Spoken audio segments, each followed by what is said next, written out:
Et je suis donc avec Catherine Costa. Bonjour. Et avec Barbara Thomas-David. Bonjour. Bonjour. Merci à toutes les deux d'être avec nous. On va parler donation. Avant, un petit point vocabulaire. Le donataire, le donateur, qui reçoit et qui donne. Barbara, allez-y.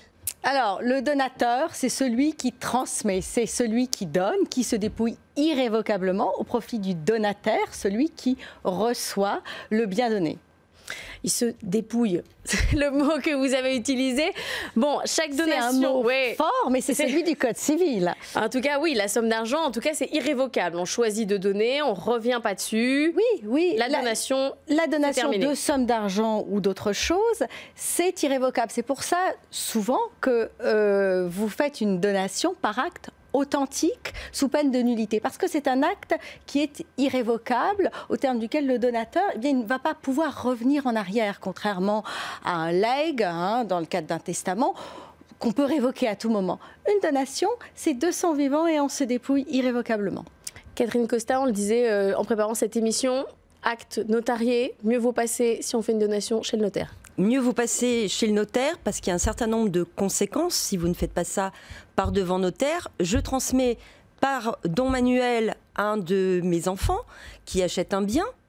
Ce bien double de valeur. Quand je fais un don manuel, je suis censée faire une avance de part successorale. Donc une avance sur la succession. Si au jour du décès du donateur, le bien qui valait 100 000 € vaut 500 000 €, il devra rapporter à la succession 500 000 €. Si effectivement on fait un acte notarié et si on a plusieurs enfants, on le fait par donation-partage, on va figer les valeurs.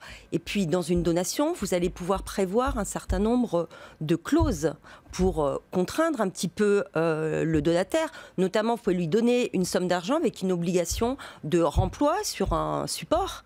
Ce que vous pouvez un peu moins faire par don manuel, parce qu'il faut, dans cette hypothèse, faire un pacte adjoint.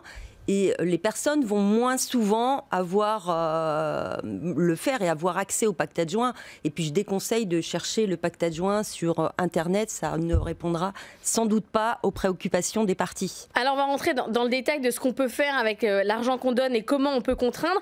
Mais d'abord, vous avez parlé de transmission évidemment. Est-ce que la donation, c'est forcément un héritage avancé ? Non, pas forcément.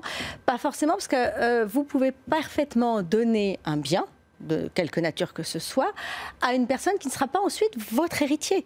Donc, en matière de donation, vous pouvez transmettre à qui vous souhaitez, une personne physique, une personne morale, et qui pas forcément viendra à votre succession. C'est peut-être aussi l'enjeu de la donation, transmettre de votre vivant, par stratégie patrimoniale, à une personne qui ne fera pas partie de votre succession. Et ça, après, au moment de la succession, où on regarde la répartition avec les enfants et tout ça, est-ce que ça rentre dans le code-part? Non, ça sort complètement. Alors, il y a deux choses. Il y a deux choses. Si vous n'avez pas d'enfant, clairement, s'il n'y a pas d'héritier réservataire, eh bien, cette donation, elle est définitive et on va dire qu'on ne reviendra pas dessus.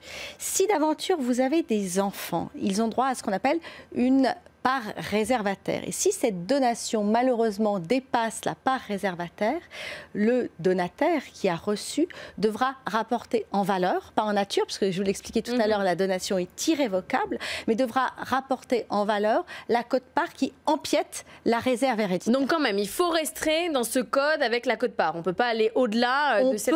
On peut, mais ça peut être un cadeau empoisonné, parce que vous allez, si vous dépassez cette réserve, obliger le donataire à désintéresser au moment du décès les enfants à hauteur de ce qui a été empiété sur leur réserve héréditaire. Ce qui peut être très compliqué quand même. Sauf à avoir fait une renonciation anticipée à l'action en réduction.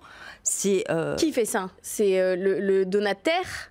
Non, c'est le donateur. C'est le donataire qui renonce à exercer une action en réduction si sa réserve est atteinte. Alors ça reste assez marginal, vous n'allez pas me contredire, ça reste assez marginal.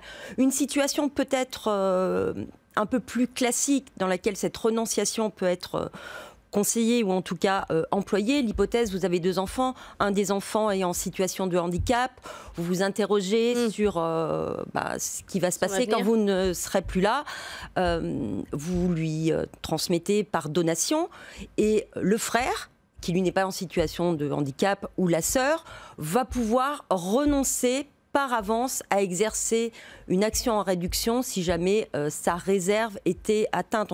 On considère que c'est un acte suffisamment grave pour qu'il y ait l'intervention de 2 notaires, c'est-à-dire le notaire de famille et un notaire nommé par la Chambre départementale des notaires. C'est un outil dans l'arsenal juridique qui permet effectivement de pouvoir renoncer par avance à exercer une éventuelle action en réduction. Vous ne renoncez pas à votre réserve, mais à exercer une action si la réserve était empiétée. Mais ça reste un acte suffisamment rare et à bien intégrer, à bien comprendre, parce que ça a des incidences non négligeables pour la personne qui renonce. Donc c'est pas toujours une question d'héritage avancé, mais c'est quand même une réflexion de son vivant à l'avenir de son patrimoine. Donc il y a quand même une partie d'anticipation sur que va devenir mon argent. Très clairement, la donation fait partie d'une stratégie, d'une anticipation familiale d'un point de vue civil. Comme l'expliquait madame, vous pouvez très bien utiliser tous les outils juridiques pour amoindrir une réserve héréditaire. Mais c'est également une stratégie patrimoniale qui est fiscale. Donc vous avez le civil et le fiscal qui se mêlent afin de trouver finalement une situation sur mesure au cas par cas pour chaque famille. Quand vous dites fiscal sur le plan familial, ça veut dire je considère mon patrimoine personnel, je le répartis sur mes enfants pour que ça soit moins lourd pour ma propre charge, pour mes propres impôts. Pour vos impôts et puis aussi pour les impôts au moment de la succession, pour les droits successoraux, puisque quelqu'un qui va transmettre de son vivant, il va évidemment très souvent payer les droits de donation au nom et pour le compte de leurs enfants. Donc ça, c'est un premier avantage. Le deuxième avantage, c'est que vous avez très souvent des démembrements de propriété qui font que vous allez avoir une fiscalité plus allégée. Vous allez avoir le jeu des abattements qui fait que là aussi, la fiscalité sera encore allégée. Et encore une fois, lorsque vous héritez, vous allez payer les droits de succession sur lesquels, il ne faut pas l'oublier, les impôts ont été payés. Donc en fait, vous payez de l'impôt sur de l'impôt. Donc tout ça fait que lorsque vous mettez ça de façon intelligente en musique, vous allez pouvoir faire une stratégie globale et civile et fiscale qui sera au mieux de vos intérêts et des enfants et des intérêts de vos enfants. Mais moi, souvent, je dis 2 choses, c'est ne jamais faire passer l'intérêt fiscal avant l'intérêt civil. C'est la première chose. Et la deuxième chose, c'est qu'une bonne gestion de patrimoine est une gestion de patrimoine qu'on anticipe, qui se commence tôt. Et est-ce qu'elle se fait en discussion globale avec ses enfants ou les futurs bénéficiaires? C'est-à-dire que oui, mais c'est une décision sur son propre patrimoine financier. Oui, mais quand vous faites une donation, il faut l'acceptation du donataire. Quand vous faites un acte authentique, le donateur signe, mais le donataire va signer. Donc autant que faire se peut, faut qu'il y ait une discussion vous mettez autour de la table vos enfants, votre famille, et vous dites voilà ce qu'on va faire, je vais te donner 100 000, on va parler des abattements rapidement, mais je vais te donner 100 000 et voilà ce que tu devrais en faire. Vous pouvez, dans l'acte, comme je disais tout à l'heure en préambule, vous pouvez dire à votre enfant, je vous donne 100 000, mais ces 100 000 devront être réemployés sur tel ou tel support. Ça, c'est une contrainte qui peut être donnée à un enfant, ça peut être un petit enfant, on n'a pas encore parlé des petits-enfants, mais les intégrer dans une stratégie familiale, aujourd'hui, on a des outils. Notamment. Alors on peut justement, rentrons dans le dur, on peut contraindre jusqu'où? Par exemple, vous décidez de donner 100 000 €, est-ce que vous pouvez dire c'est 100 000 pour mes petits-enfants, 100 000 c'est trop, allez, pour mon fils, 100 000, il faudra monter une start-up, ou il faudra, vous pourrez l'utiliser si vous faites des études de 2e cycle. Vous pouvez faire quoi en fait? Tout ce que vous voulez ou il y a des limites? Non, il y a des garde-fous, mais ils sont à étudier au cas par cas. Déjà, une charge peut pas être supérieure à la valeur de la donation. Sinon, évidemment, c'est plus une donation. C'est une première chose. Et dur à estimer quand même. Hein. Pardon? C'est difficile à estimer. Pas forcément. La charge en fonction de...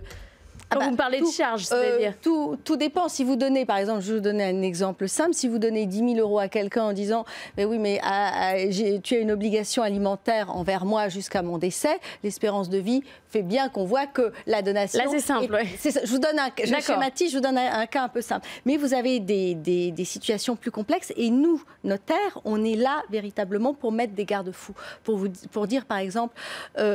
donner 100 000 € avec obligation de faire une start-up, c'est pas une bonne idée. Vous donnez 100 000 € à un enfant parce que vous savez que ces 100 000 euros ont un risque et vont être risqués peut-être dans une start-up. Mais vous voyez, généralement, les contraintes sont des contraintes qui ne sont pas trop contraignantes, justement. Les chartes trop importantes, de toute façon, elles ne sont pas acceptées par le bénéficiaire dans ces cas-là. Mais généralement, la charge, c'est pour des enfants assez jeunes, pour les protéger contre eux-mêmes. Voilà. D'accord. Mais est-ce que vous pouvez dire c'est 100 000 euros pour acheter un appartement? Mais très souvent, la donation des 100 000 euros, elle va être concomitante à l'achat de l'appartement. Généralement, on s'arrange. Elle rentre déjà dans ce cadre-là. Mais ça se fait souvent le même jour. Oui. Et si vous avez par exemple aussi dans les possibilités que vous pouvez avoir, vous donnez un enfant mineur. C'est possible de donner un enfant mineur en disant vous donnez 100 000 euros qui vont être placés. Typiquement avec un pacte adjoint si c'est un don manuel, mais on va privilégier la donation par acte notarié. Par acte notarié, vous allez lui dire, vous allez souscrire un contrat d'assurance vie au nom du mineur. Le donateur va pouvoir dire, mais à 18 ans, il va pouvoir faire des rachats. Moi, je ne veux pas qu'il fasse des rachats à 18 ans. On va pouvoir insérer une clause d'inaliénabilité qui est généralement au maximum jusqu'à 25 ans. C'est-à-dire si avant 25 ans, le donataire veut faire des rachats. Il ne peut pas. Si, mais avec l'accord du donateur ou de la personne qui administre le contrat. Donc ça, c'est une possibilité. Il peut dire le marché est favorable, c'est le moment d'y aller, il faut qu'il négocie. Intéressant ça comme structuration de donation. Mais c'est souvent le questionnement et souvent les grands-parents par rapport aux petits-enfants, c'est qu'ils sont d'accord pour donner des sommes d'argent, mais ils ont toujours un petit peu la hantise que cet argent, une fois le mineur devenu majeur, soit dépensé de façon dispendieuse. Alors un mot des plafonds, 100 000 euros pour les enfants. Par enfant, par parent. Par enfant, par parent, tous les 15 ans. Et pour les petits-enfants? Et pour les petits-enfants, vous avez un abattement qui est de 15 000 euros et puis le délai est de 15 ans également. Je peux aussi donner un bien immobilier. Ah, vous pouvez donner ce que vous voulez. Des actions. Vous pouvez donner des actions, vous pouvez donner des biens immobiliers ou des biens mobiliers. Les biens mobiliers, ce sont des meubles meublants, des œuvres d'art par exemple, mais ce sont des actions, portefeuille titres, c'est de l'argent comptant, c'est tout ce qui est transmissible peut être donné. La donation simple, la donation partage, on réexplique la différence entre les deux, Catherine Costa? Une donation simple, vous faites intervenir un seul de vos enfants, on va prendre le cas classique avec des enfants. Vous avez un enfant qui a acheté un bien 50 000 euros, à qui on a donné un bien 50 000 euros. On donne des liquidités, on donne à un deuxième enfant par un autre acte 50 000 euros. Au décès, l'un d'eux a fait le tour du monde. Les 50 000 euros, c'est super. Il a visité les pays qu'il voulait visiter. Il n'y a plus d'argent. Le second, un peu plus raisonnable, s'est dit ça me servira d'apport pour acquérir un bien immobilier qui vaut 100 000 au moment où il a acheté, mais 200 000 au moment du décès. Qu'est-ce qui va se passer au moment du décès? Valorisation. Au moment du décès, on va reconstituer le patrimoine du défunt, du donateur à l'origine, et l'un va rapporter 50 000 euros. Le deuxième, si le bien a doublé de valeur, il va rapporter 200 000 euros.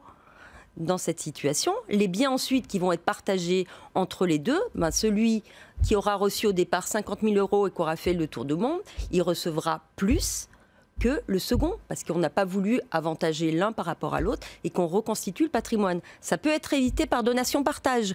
Mais justement, est-ce qu'il y a des cas où on dit faites une donation simple? Moi, j'ai l'impression que c'est toujours le conseil de la donation-partage, parce que la donation simple, c'est trop compliqué, cette histoire de revalorisation. Enfin, c'est trop compliqué, c'est pas le bon terme. Mais c'est piégeux. C'est piégeux parce que, comme l'expliquait Madame, la plupart des gens ne le savent pas et quand on explique ça, tout le monde est parfaitement étonné. Bah oui. Donc alors il y a quelque chose, c'est qu'on peut se rattraper. C'est qu'au moment de la deuxième donation, on dit allez, on va, et généralement nous notaires, on est là pour essayer d'expliquer ce problème et de rattraper les choses. Disant, voilà, vous avez fait une première donation, il y a une deuxième donation qui est faite, on va la transformer en donation partage pour remettre les compteurs à zéro et pour éviter ce problème. Donc ça, c'est vraiment une première possibilité. Il y a des cas où on ne peut pas faire de donation partage. Clairement, parce que y a un enfant qui n'est pas d'accord, ou parce que eh bien, vous avez un enfant mineur, un enfant majeur. L'enfant mineur, vous n'avez pas envie de lui faire pour le moment de donation-partage. Et puis, il y a un aspect psychologique. Il y a des gens qui vous expliquent que vous avez des enfants qui sont prêts à une donation-partage et d'autres qui n'y sont pas. Donc, et bien évidemment, vous allez faire une donation simple. Alors, vous avez des mécanismes où vous pouvez mettre des clauses de rapport qui feront que ça atténuera les problématiques de rapport à la valeur au soir du décès. Donc, vous avez quand même des instruments des curseurs pour un peu, on va dire, sans rentrer dans des détails un peu trop techniques, pour trouver des curseurs qui feront que cette règle va être amoindrie.